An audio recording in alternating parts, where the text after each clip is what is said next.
bullies. They're in playgrounds. But worst of all, they're in government.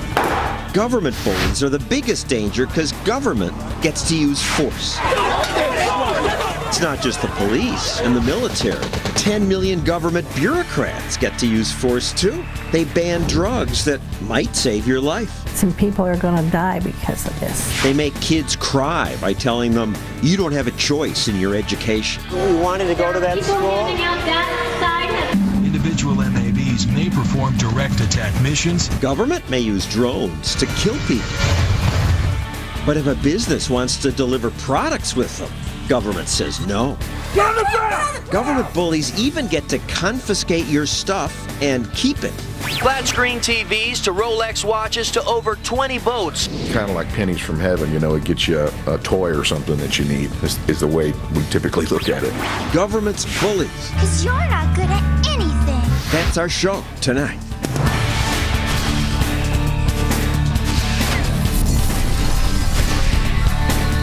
And now, John Stossel. We start with the FDA, the Food and Drug Administration. Thank goodness for the FDA, the careful government scientists. They make sure that greedy drug companies don't sell us dangerous drugs or drugs that don't work. One drug company said the drug thalidomide would cure morning sickness in pregnant women. And it usually did. But then some women who took thalidomide gave birth to children with no arms or legs. This happened in Europe, but not in America, because the FDA hadn't yet approved thalidomide. So thank goodness for the FDA protecting us. But then, like all government agencies, the FDA grew like a tumor. Today, they're a bureaucratic obstacle to innovation. Getting a new drug approved now costs more than $1 billion and takes up to 15 years. That caution kills people, too. The FDA once held a news conference and proudly announced this new heart drug we're approving will save 14,000 American lives a year. No one stood up at the press conference to ask, excuse me, didn't this also mean you killed 14,000 people last year by delaying its approval? No reporter asked that because reporters don't think that way. But it absolutely meant that. If the drug could save 14,000 people but wasn't approved, then that year 14,000 Americans died because of that delay. Regulation can kill too. But former Congressman Dennis Kucinich, who served on a committee that oversaw the FDA, says this regulation is good and there should be more of it. Dennis? I'm not making such a broad statement. We have to be careful about this, John, to make sure that people are not going to be at risk from taking drugs that may have side effects or adverse consequences that haven't properly been reported before they were put on the market. But even stuff that is reported and goes through the FDA causes bad effects. Do you disagree that the delay kills people too? Well, delays can create problems, there's no question about it. As a matter of fact, because of exactly what you said, in recent years, the Food and Drug Administration has changed the way it does business by putting new programs forward for accelerated approval of new drugs, for a fast-track process for bringing a new drug to market. Faster track, but it's still slow. Why isn't it my body, my choice? And if I'm dying, why can't I take anything? Well, I agree with you essentially, John, because the fact of the matter is the government in the end can't give us health, and we have to be responsible for our own lives. You agree with me? We don't need the FDA should be voluntary. It should be our choice? No, the regulation necessary. But what I'm saying, though, that each of us has the power to make choices governing our own health. We accept the consequences. The FDA provides information as a result of its regulatory process. The FDA tells companies you may not sell this, tells people you may not take this. They can't get the drug. The FDA can't tell people don't take this, but they can stop a drug from getting to the market in the event that the drug is shown to have adverse consequences in clinical trials. I mean, this is a fact, and we don't want anybody to get hurt, but we know people do get hurt. But if they can't bring it to market, people can't take it. Well, sometimes that's good For example, some drugs are brought to market and people get hurt. You just watched the movie The Dallas Buyers Club, right? That got an Oscar nomination. And it makes the point that you're talking about. For those of you who did not see the movie, the star, Matthew McConaughey, is told he has AIDS. He'll be dead in 30 days. So he wants to try drugs like AZT, which he heard might cure him. But his doctors say, no, you may not. None of those drugs have been approved by the FDA. Screw the FDA. I'm going to be DOA. I say what goes in my body, not you. That decision, like it or not, is left up to the people in this hospital. It's his body. Why should the government stand in the way? Well, there are cases in which individual benefit can be obtained by a drug that's not approved by the FDA. That's true. Then it's up to the person to make his or her own decision about whether they want to gain access to it, and that does happen. Sometimes but you have to go to Mexico or Europe? You can't get it in America. Sometimes people have to go out of the country to get things, unfortunately, that the FDA may not have approved, but in not approving it, there often are reasons that deal with serious adverse health consequences for people taking a drug that hasn't gone through an approval process. Well, thank you, Congressman Kucinich. I think it should be our choice. Let's hear from the other side. Jen McNary has two sons, 15-year-old Austin and 12-year-old Max. Both have a form of muscular dystrophy that leads to muscle degeneration and eventually death. The boy's mom heard about an experimental drug that might cure the kids. She tried to get them into the FDA-approved trial that was testing the drugs and was told Max could be in the study, but Austin could not. After just 16 weeks, Jen could see the drug was working. Max can walk. He can dance. He can swim. But Austin continues to get worse.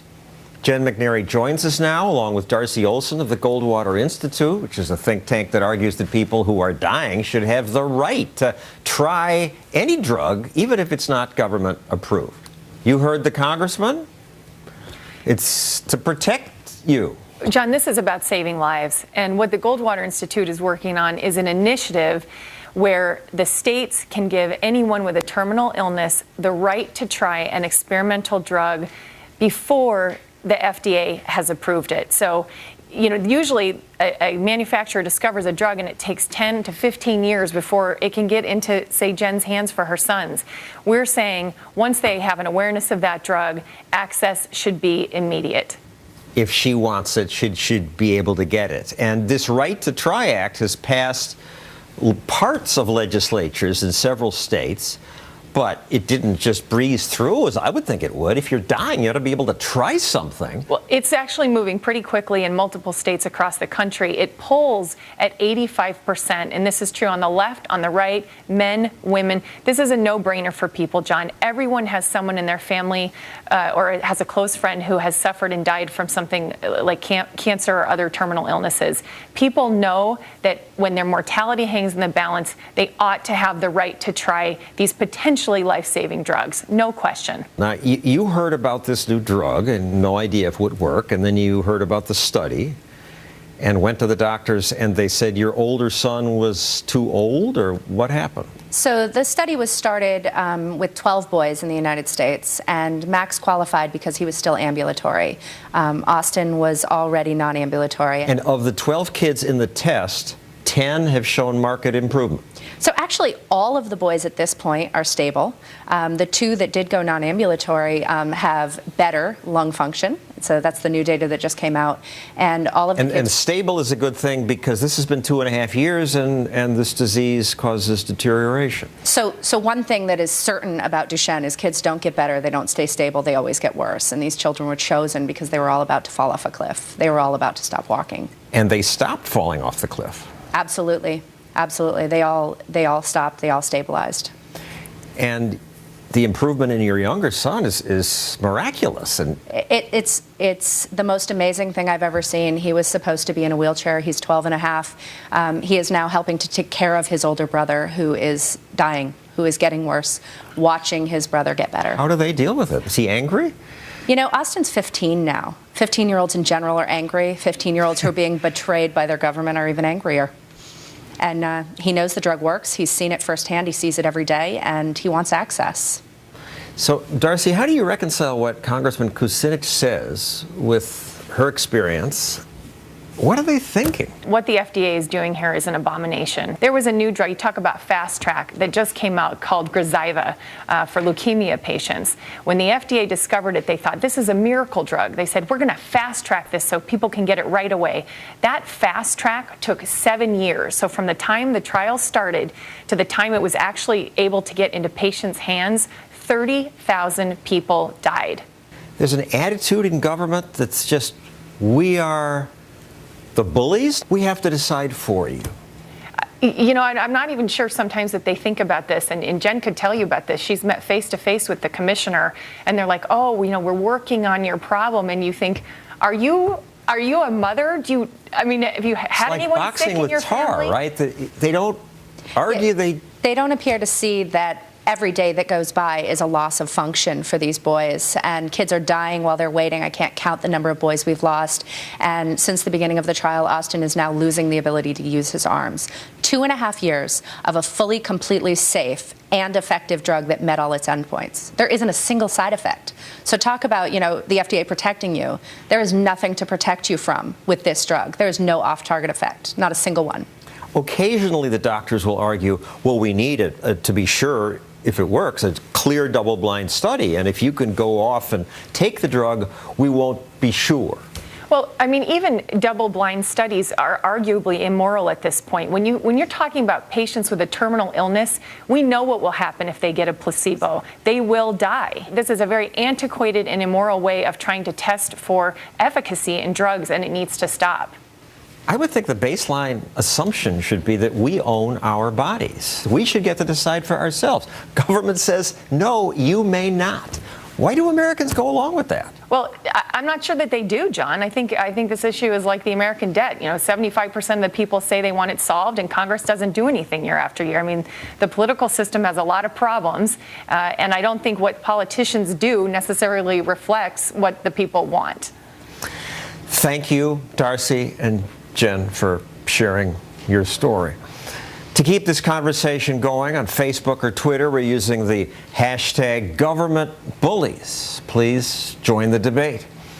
Coming up, government bullies say you may not use a drone or choose where your child goes to school, but they get to take your stuff. There's some limitations on it. You know, it's actually there's not really on the forfeiture stuff.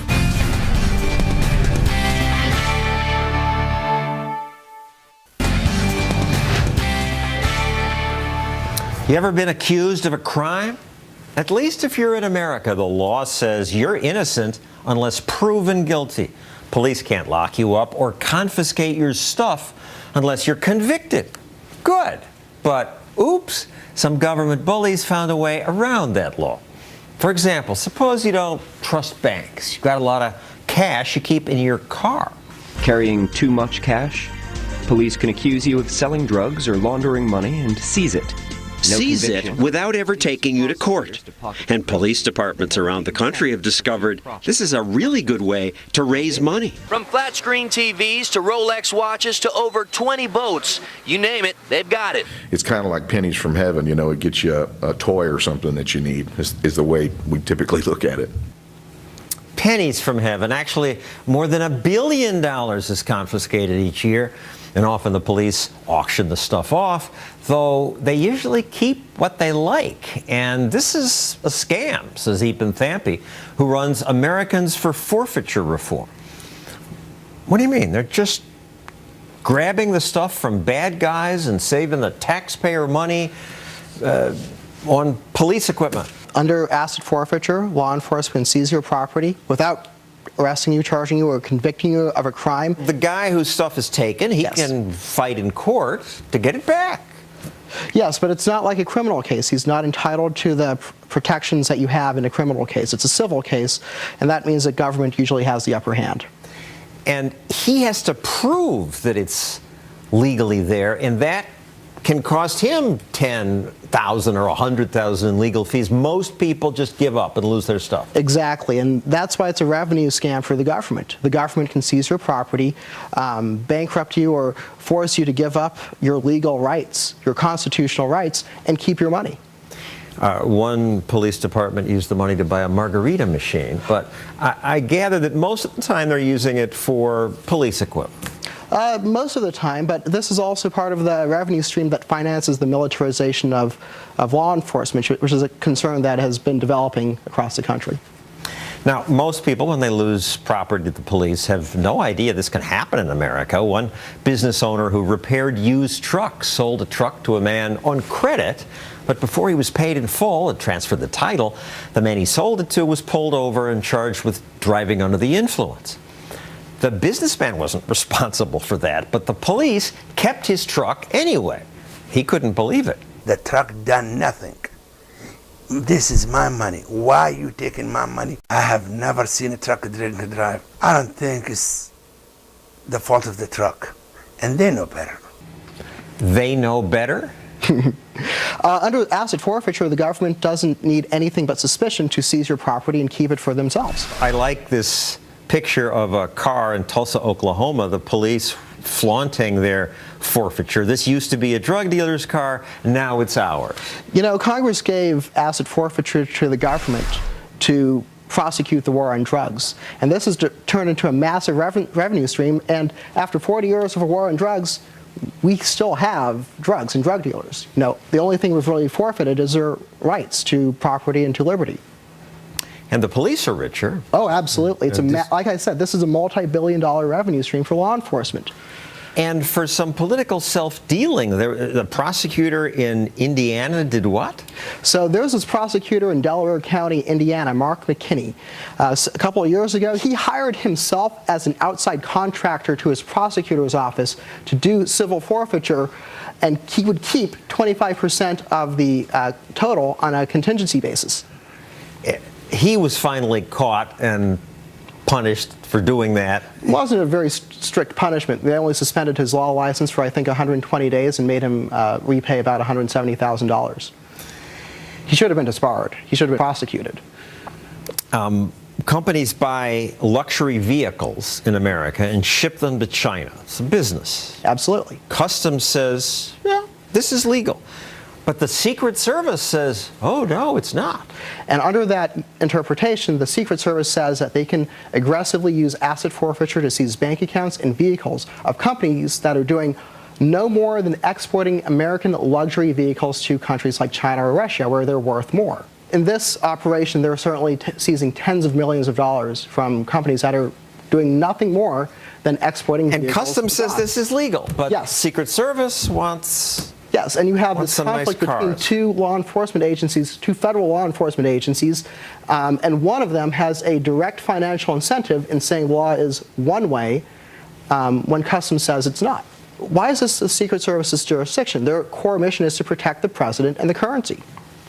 And I should say we tried to ask them, and they would not talk to us about this. I love the clip that your organization, Americans for Forfeiture Reform, posted on its website showing a Missouri police chief clumsily defending civil forfeiture. There's some limitations on it. You know, it's actually there's not really on the forfeiture stuff. Actually, there's not really.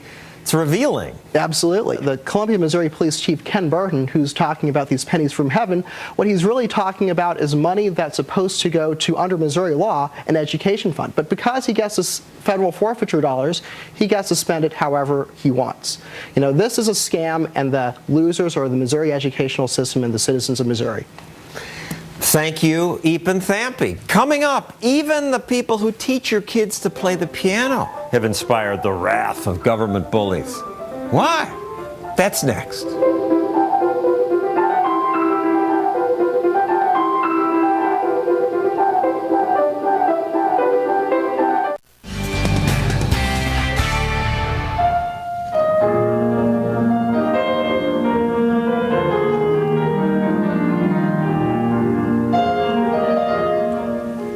That young man was taught by a music teacher.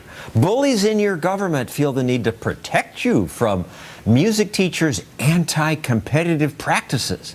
What terrible anti-competitive thing did they do? Let's ask the group's executive director, Gary Engel. Gary, what horrible thing have you done? Well, music teachers, like most professionals, have a statement in their code of ethics that says that they will respect their colleagues' studios and they won't actively recruit the students from them. And the FTC feels that this is a violation of the anti-competitive, antitrust laws. Now, in theory, I can see their point. Eye doctors used to say that about contact lenses.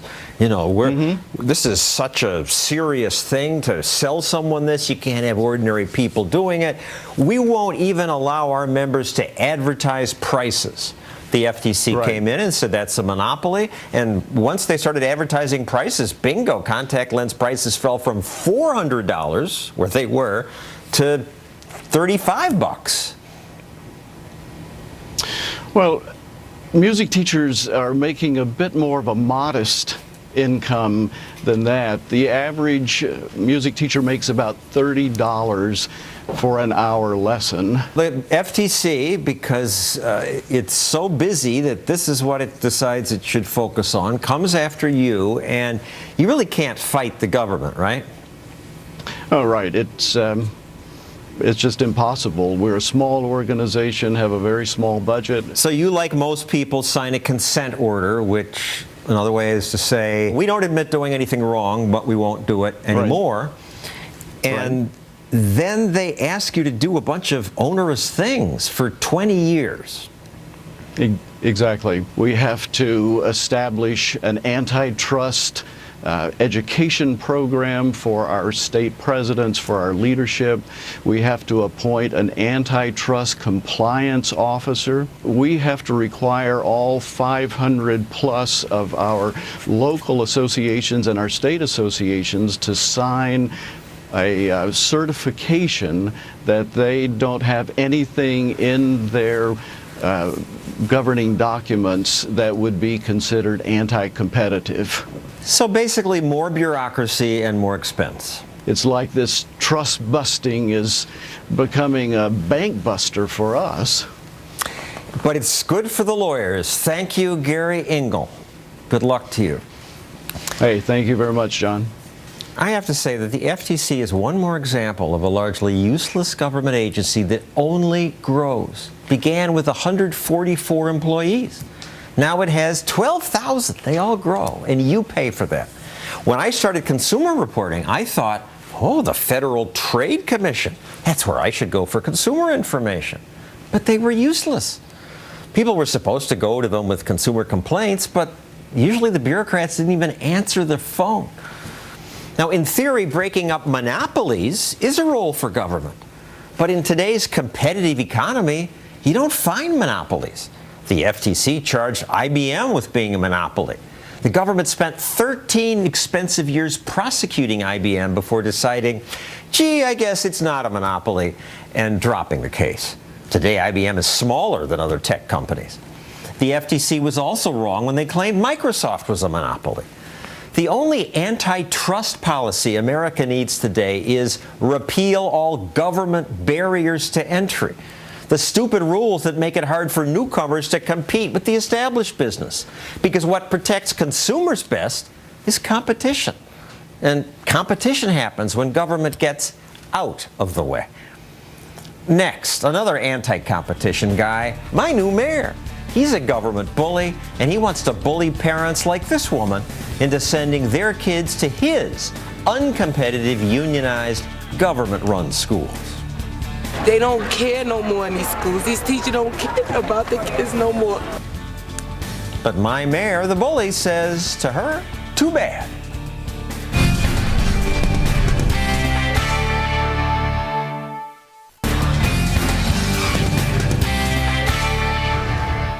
I'd like to introduce you to my new mayor, Bill de Blasio. I think he's a cruel, small-minded bully, because to please his supporters and the teachers' union, he repeatedly attacks a woman who runs charter schools. She has to stop being tolerated, enabled, supported.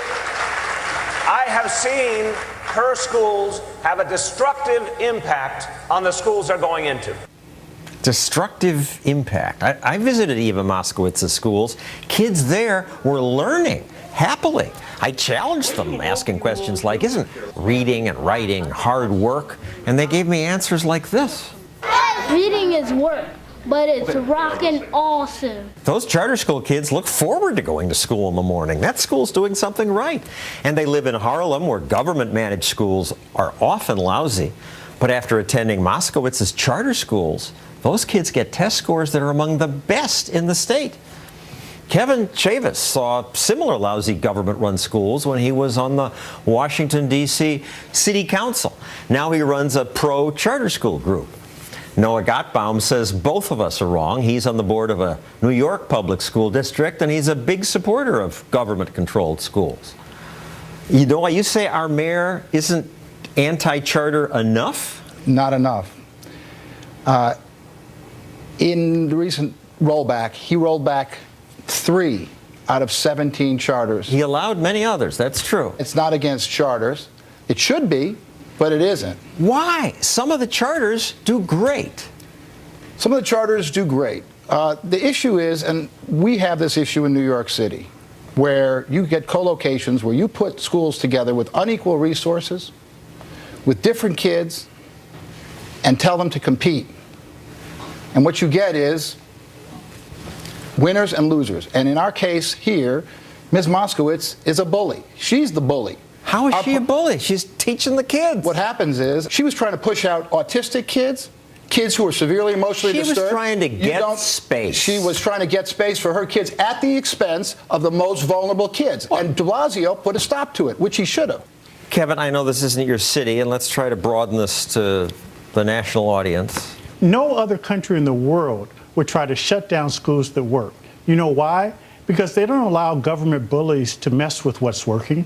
They don't allow these kind of situations to continue to proliferate. De Blasio has made petty personal politics the byword. He said he was going after Eva Moskowitz. That's exactly what he's done. I am a school board vice president, part of Harlem and the Upper West Side. We have 6 Eva Moskowitz co-locations. Every time she comes into a building, you know who gets bullied?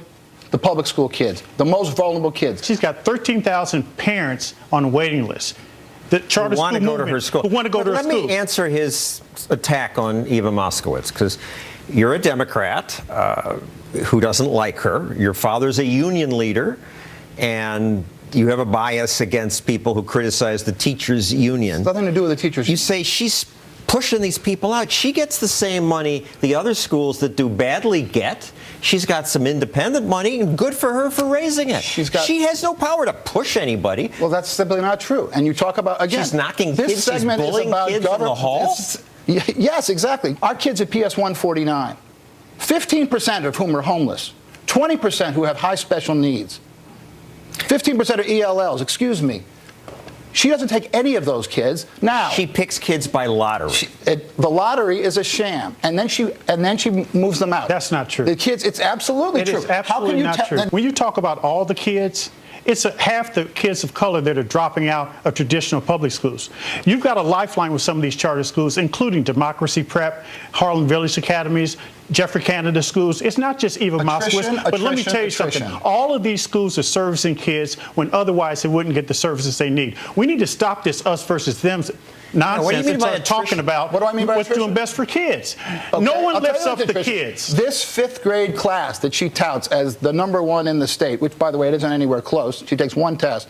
But this 5th grade class that would be pushing out special needs kids and the kids at PS 149, that class started out with 100 kids. You know how many kids I got today? No idea. 51. Where do you think the other 49 went? Why do you think they're gone? I'll tell you why. Because they're not going to give her the high-performing scores that she wants. Well, this is and why where do they go? We've got to put the power back in the hands of the parents. Let the parents choose. That makes all the difference in the world. If the parents have those choices, they can choose a traditional public school, a charter school, a private school, home school, virtual school, magnet school, specialty school, by any means necessary. We're losing too many kids in New York, particularly black and brown boys, to worry about whether or not we should shut down a school that's working. I represent 1.5 million public school parents.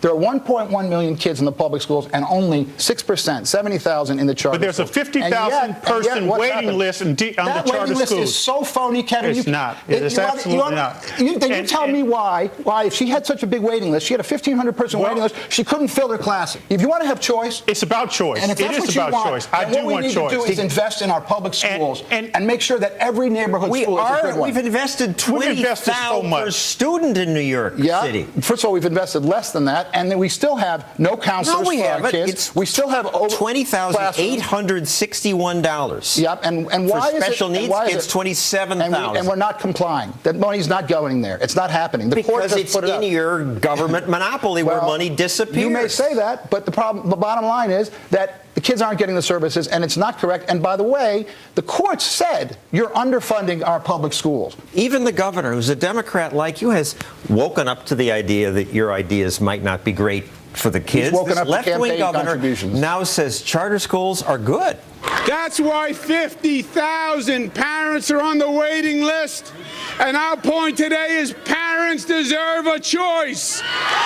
Your Democratic governor, how can you stand this? My Democratic governor, who received $800,000 in contributions from the charter lobby. There's no bigger contributor in American politics than the teachers union. Yeah, what about that? There's absolutely no, and around the country, they give as much as the teachers union? In New York, there's no bigger contributor. In New York State, the charter lobby dwarfs everyone. Thank you, Noah, Kevin.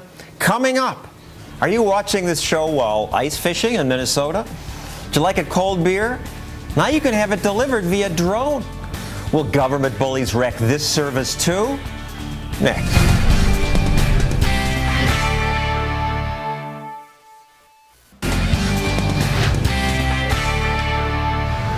Suppose you're in a remote area and suddenly you're out of beer. Wouldn't it be great if you could call the store and the store would deliver the beer right away via drone? This could happen. This did happen. The technology is here, as you see.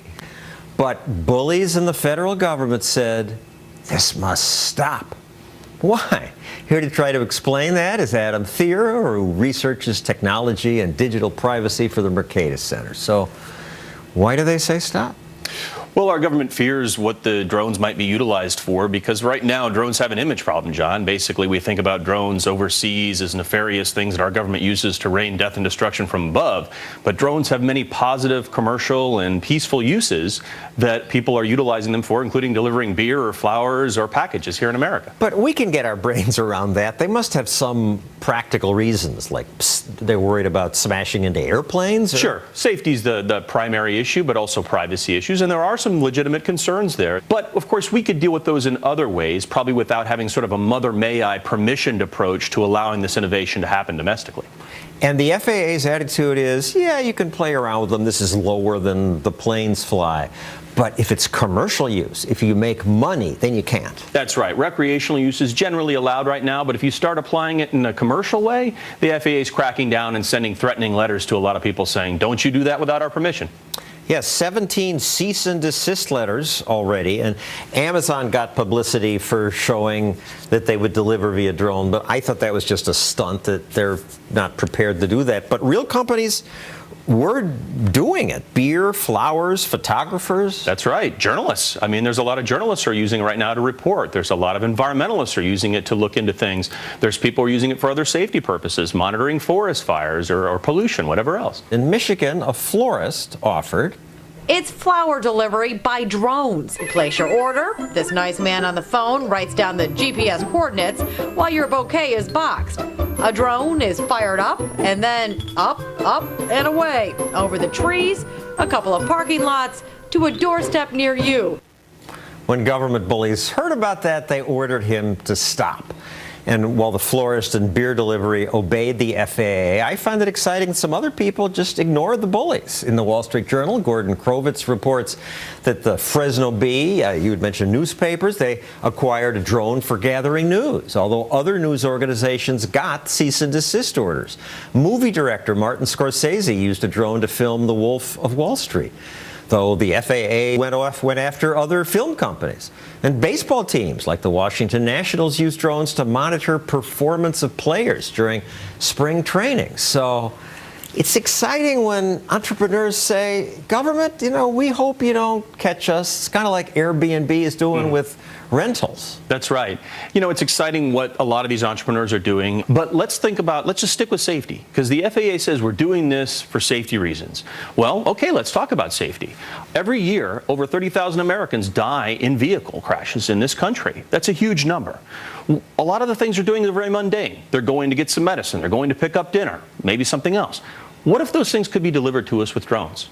We may be saving thousands of lives every year. These things are not taken into account by government bureaucrats when they're thinking only about the short-term objectives that they're assigned to deal with.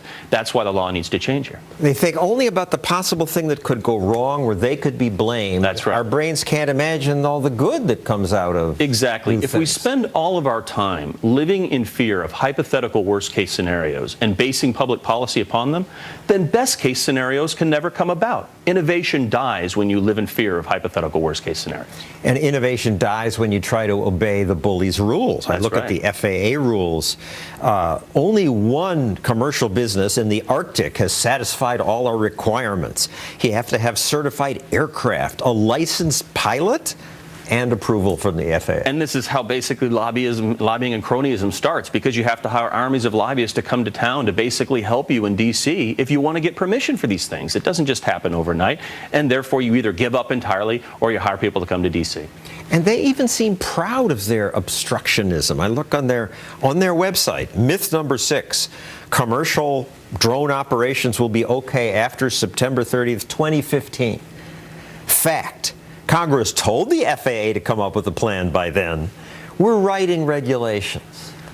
It's like they're bragging. Yeah, it's sad, and what's really sad here is that this could affect American competitiveness as well. There's many countries who are already innovating in this regard and producing really remarkable things with drone delivery services. Farmers in Japan use it to spread pesticides. Construction workers in Britain to survey sites for power plants. That's right. And the future is very bright if we allow American innovators to do this, because we know we've already done it with things like the internet and other technologies, where innovators did not need to seek a blessing from a bureaucrat in order to be entrepreneurial or innovative. We need to apply that same thinking here with commercial delivery of drones and things like that. Thank you, Adam Thierer. And he has a new book about this called Permissionless Innovation. And it ought to be permissionless. Next, my take on how government bullies are like those nasty kids on the playground. I heard him! Want to help? Why do they kick the victim? Because he likes it.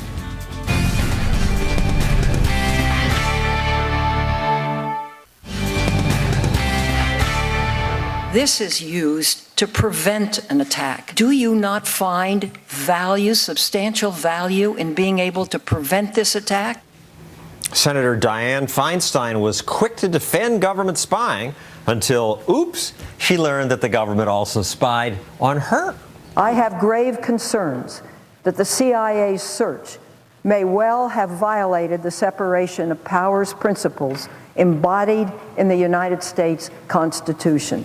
Now she has concerns. It's not hard to grasp the philosophy behind her two positions. She doesn't mind if our security apparatus might be looking at your stuff. Because your stuff is but her is stuff. That's often how bullies work. They're eager to push others around if they are in the in crowd doing the pushing. You see it on the playground. Go, fat kid! Go, little shaky fat kid! When a bully abuses the fat kid, other kids do it too. Psychologists told me this is about people's wish to belong to the group that holds power. They even come to believe that the victims need to be bullied. I heard him! Want to help? Why do they kick the victim? Because he likes it. I doubt that, and I don't like being bullied either. There are only two ways to do things in life, voluntarily or through force. Government is force. We need some force, rule of law. The worst places in the world to live are countries that don't have that. An African country where you're afraid to build a factory because mobs may just steal what you make, or a dictator may confiscate the whole factory. So nobody builds and everyone stays poor. So it's good that America has government force in the form of a military that defends us from foreign attack, police that keep the peace, courts that ensure contracts are honored, environmental rules that punish polluters, And that's about it. But our government already goes way beyond that, which is why we have 22 million people working for government. 22 million. That means millions of bureaucrats who can bully us in big and petty ways. And they do. They demand drones stop delivering beer. They order this girl not to sell mistletoe. They tell Tesla that it must sell cars only through government-favored dealers. They stop the Keystone Pipeline, kill valuable futures markets like Intrade, forbid me to sell lemonade, and even punish 10-year-olds for doing what kids have always done. Government bullies force us to put ethanol in our cars, punish families to try to protect a baby deer, forbid sick people to try drugs that might save them, and jail more of our people than even China and Russia do. And then to pay for their misdeeds, they demand we give them nearly half our money. And to collect it, they build a tax system so complex, most of us have to hire specialists to deal with it. It is not a good thing when government is so big that it has 22 million employees. Voluntary is better than force. Free is better than coerced. We're better off when government is small and people are left free. We had this once in this country. That was what made America great. Let's try to have that again. That's our show. See you next week.